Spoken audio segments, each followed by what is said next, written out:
Hi everyone, welcome back to my channel. It's just Anxiety 23. My name's Stacy.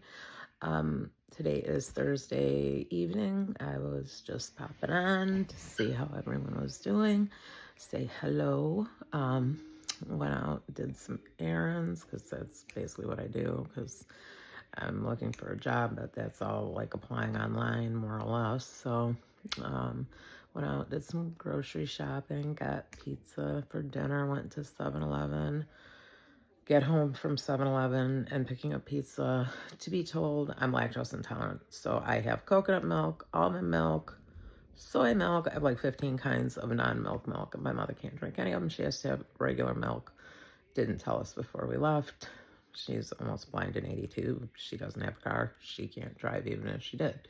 So I was going to drive back to the store. My husband's like, no, honey, just stay here. I'll go. And so he's walking. I think he just needed to get out because it's only like 0.7 miles and his like average walking pace is like 5-6 miles an hour. So realistically, it's not a huge deal for him to walk. But it was just really funny because I was like, get in the car. And he's like, I'll walk. It's okay. Just eat. You go eat, okay? You're grumpy. You go eat. And I think he was worried my blood sugar might tank, although I had felt good and I had had enough to eat where it didn't feel like it was going to drop. I will tell him because usually by the time I can feel it, it's down to 70 and dropping fast. You lose consciousness when it gets around 50. So by the time I can feel it, I have a very small window to try to get food. And one time when I was pregnant, it went down to 4. My dad almost called an ambulance because he was a type 1 diabetic. He had a glucometer, and I mean, I was sitting in a chair trying to eat. I couldn't see anything. Like I'd lost all of my vision, and they basically gave me a jar of peanut butter, and I was eating it with my finger. And my dad's like, get a fork or a spoon or something. I'm like, I can't see. So they had to like sit me down, and oh, he was scared to death. I was adopted, so, you know, anytime something went hinky with one of the pregnancies, my dad would really get really freaked out. We were jet skiing one time in my first pregnancy, and he and I flipped off. We weren't even going fast. We just hit another boat's wakes, and because we were only doing like maybe 5 miles an hour, it rolled it. But I was so pregnant, I couldn't get back up on it because every time I tried to get in, I was floating backward, you know, but because, you know, the buoyancy was in my tummy because I was like 5.5 months pregnant, but enough there where it was throwing my balance off, and I was a lifelong swimmer. And I couldn't touch ground. We were in the lake. It wasn't that deep, but my husband ended up having to jump in the rowboat, come over, help my dad up on the jet ski, and then I think my dad ended up basically just pulling me up by my arm till I was high enough to get my leg over. Good thing I'm bendy and he was 6'2", and I'm 5'2", so I'm short. He was able to get me up to where I could get my leg over it, but he was so worried. He ended up having an asthma attack. He had to lay down, and then I ended up having contractions, and I was only 5 months along. So we ended up in the emergency room, which did not help the asthma. He was fine. You know, he was born premature, but no, the placenta was normal. That certainly didn't cause it. You know, that was months. I mean, that was in July. I had him in October. Went into preterm labor on my mother's 60th birthday. Happy birthday, Mom. We have to go to my baby shower. And then she was going out of town. Can't make this stuff up. She was stopping at the casino on her way out of town, so she was going to be out of reach for a while. And all my husband wanted to do was watch the Penn State game. And I go to Walmart with my sister-in-law to get a car seat for her 9-month-old who needed a forward-facing seat because he was so tall. Like, he couldn't fit. His legs were, like, up by his ears, poor little guy. So we went to get him a car seat, and it was like the baby dropped, and I was having all this pressure, like, in my pelvis. And I was like, Heather, I have to pee. I can't even, like, I gotta go back to the bathroom. Like, this is like what I felt like when I had kidney stones, except for it doesn't burn. I just have all this pressure. So, um, she took me home. We were right across the street at the Walmart, literally right across the street from where I lived. And I looked up, the internet was new. I had dial up. I looked up preterm labor, and oh yeah, I had every single symptom. Boom, boom, boom, boom, boom, all of them, except for one. I can't remember, but I had all of them but one. And because I was throwing up before my baby shower. I was late to my own baby shower, and I didn't have a wedding shower, so I had a huge baby shower at the yacht club that I used to work at. It was beautiful. And I was late because I was throwing up in the shower. And then the whole time I was there, I was like, I'm so thirsty. I just need water. I need all of that was preterm labor symptoms. But again, I was adopted. My mom wouldn't have known that, that could have been me going into labor. And we had the baby shower early because I was adopted, and we knew I was premature. So, yeah, I met at the baby shower. My sister-in-law brings me, home. She follows me home with, the gifts and her Explorer. We unpack them. I go with her to Walmart. We get the car seat, and I'm just like, I got to go to the ladies' room. I got to go, and I mean, it was just peeing my brains out. So I get home, I get on the internet, I get all this information. I look at my husband, I'm like, we have to go to the hospital. I called my OB. They're like, no, get here now. And he's like, but I missed the Penn State game last year. I was like, if I have to drive myself to the hospital, you have no say in what I name that child. None. I was like, get in the car. So we drive up there, or he drives me up there at that point. And we get there, and, you get, routed up to the maternity floor once you're past a certain amount of weeks. And, my doctor's, not there, but someone from the office will be on call, and they have a resident come in and check you first and see what's going on. So the resident goes to check me, and they're like, okay, so you're dilated to 4, and if we can't stop your labor, you're going to have the baby tonight. My husband stopped, and he goes, say what? And I looked at him, and I was like, I told you. I'm like, and you wanted to watch the Penn State game. And it has been like a source of laughter and never, hey, remember the time that, and don't even get me into this fact that we had to stop and drive by one of the places he used to work. I don't want to say why, but he's worked in some group homes, and occasionally these guys, because they're not restricted behaviorally, so he would like to he'd see them walking around the neighborhood. And I'm like, I am in labor. Get me to the hospital. You can go see if they're out, buying cigarettes, because they'd walk to the party store and get cigarettes every day. I'm like, you can go check that later. Get me to the hospital. I'm only 33 weeks. Then I ended up in the hospital for a few days. Not a good time because you're on your side. They don't let you move. And they kept bolusing magnesium, and it burns. It's like, feels like they're putting liquid fire into your vein. And then when that stops and your regular IV starts, it feels like they're running ice in your veins. So it's like, oh, and then you get shocked with the other one. That went on for 4 days, and then they finally sent me home. But none of that had anything to do with the jet ski story. Just that, hey, been through hell and back with pregnancies. I've had 2 miscarriages. I did have to leave, and I talked about this in another video. I did have to leave my firstborn baby in the hospital when I was discharged. And that is horrible. At least it was for me. I felt like a failure. I felt like my body couldn't do the one thing it was put on this earth to do properly. It really affected me. My daughter came home with us, even though she was early. I had her right at 36 weeks. I was already dilated to 4. So they were like, nope, we're taking her. And she came home with me 24 hours later. Xavier was a little different because I was 32. I was right on the border having gestational diabetes. They didn't want to take him before 37 weeks. And then when they checked, his lung maturity wasn't there. So they pushed that back to 38 and a half weeks.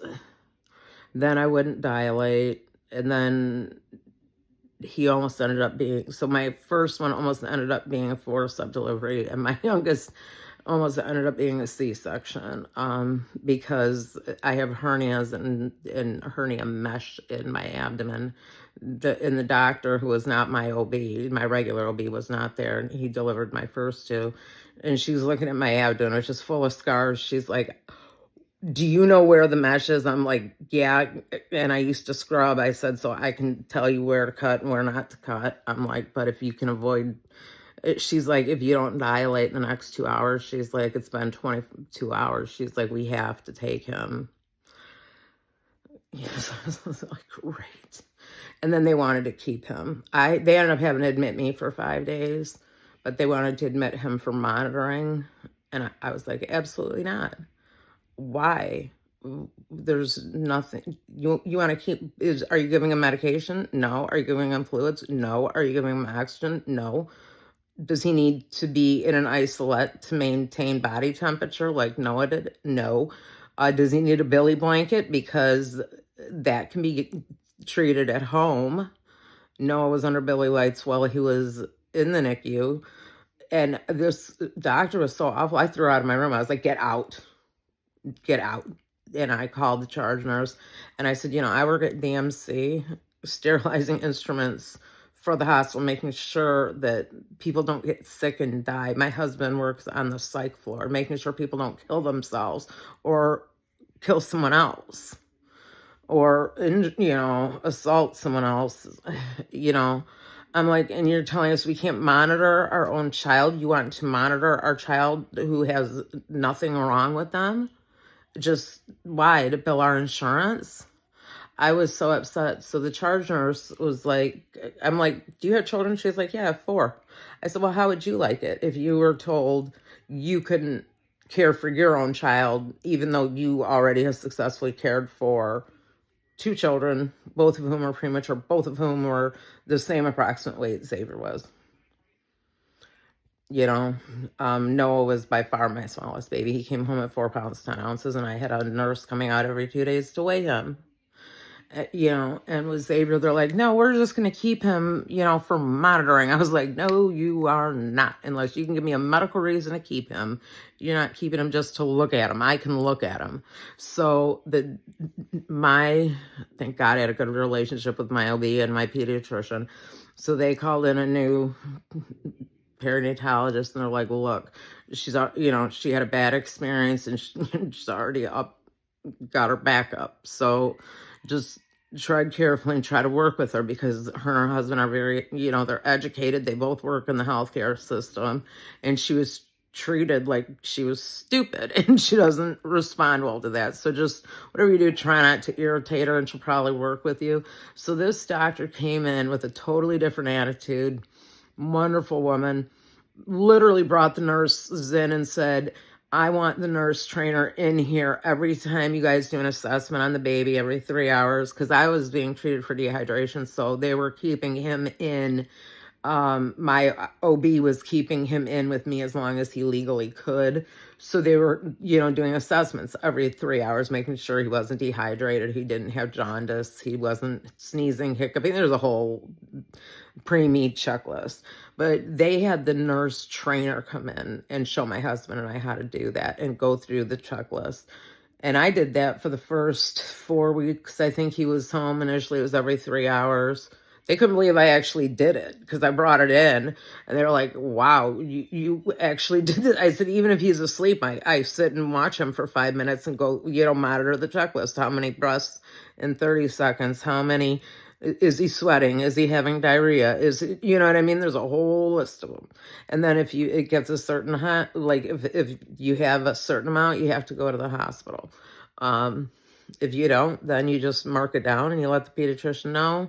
A level like 1 or 2 is fine. 3 or more, they want you to go to the ER because baby may need fluids, things like that.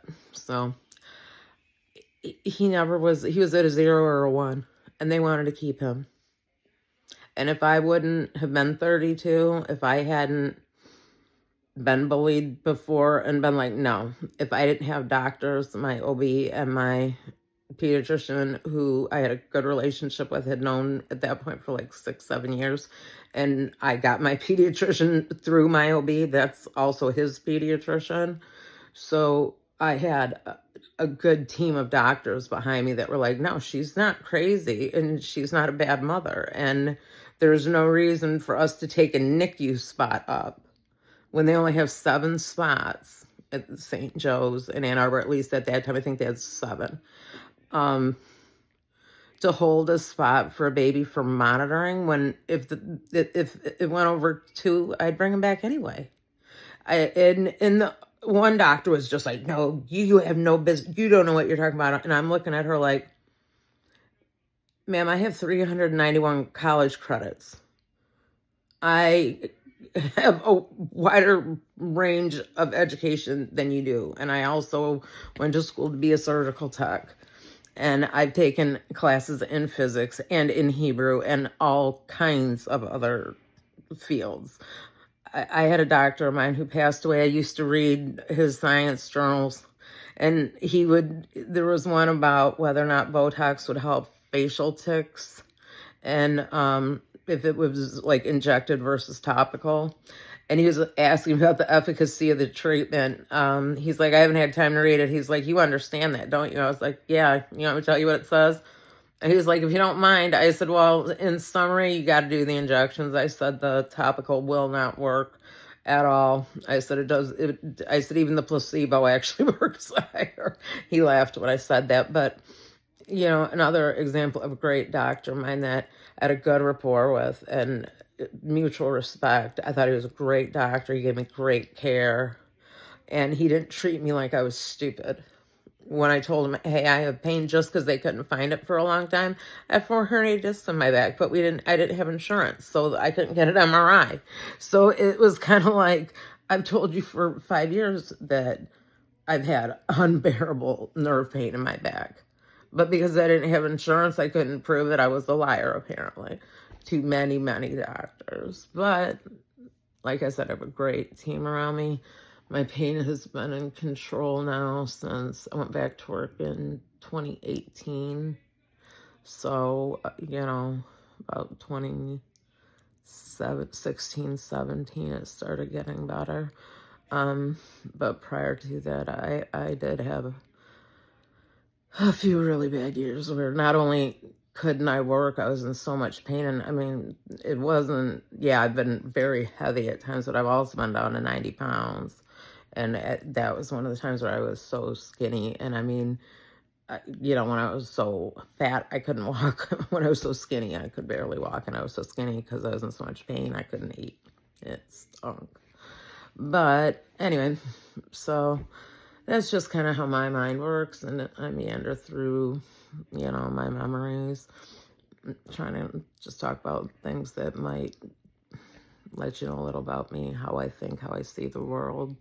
I've experienced hurt. I've experienced stress, financial heartache, death, loss, everything that everybody else experiences, I experience too. I'm just a very honest, upfront person, and if I can help anyone, I'd like to see someone struggle less than I did. I've said this in other videos. You could not pay me to go back any amount of money. No amount of money to go back and live any of my life before I was, say, 45. Even 44 was a rough year. It was getting better, but I was still drinking maybe a little bit. Like 42 to 44 was like kind of the last years of my drink where I was really trying to quit. I don't even know an exact date. It just stopped. But, I was anxious, and I felt like popping on. Felt like being chitty-chatty, hoping some of my nonsense might, resonate with some people out there and say, hey, you know what? She's not a terrible person, and she seems to have made it through, and maybe I might be able to make it through too. And that's really all I want, is to try to give some people maybe some strategies to deal with life, a little bit of hope, I always try to, be upbeat, and when I'm in the mood and the mood calls for it. You know, if I'm talking about the death of my dad, I'm not gonna be like, hi, so, like, that would just be insane. Like Harley Quinn like crazy. But yeah, so anyway, I'm gonna get ready to cut this off. I have dishes and things I have to do, but do me a favor, please subscribe if you're not subscribed. Please like and share this out and hit the notification bell. That way you'll get notified. I do try to post 2 or 3 times a day. But when I post a longer video like this, then I usually only do 2. If I'm posting a bunch of shorts, sometimes there might be 3, 4, or 5.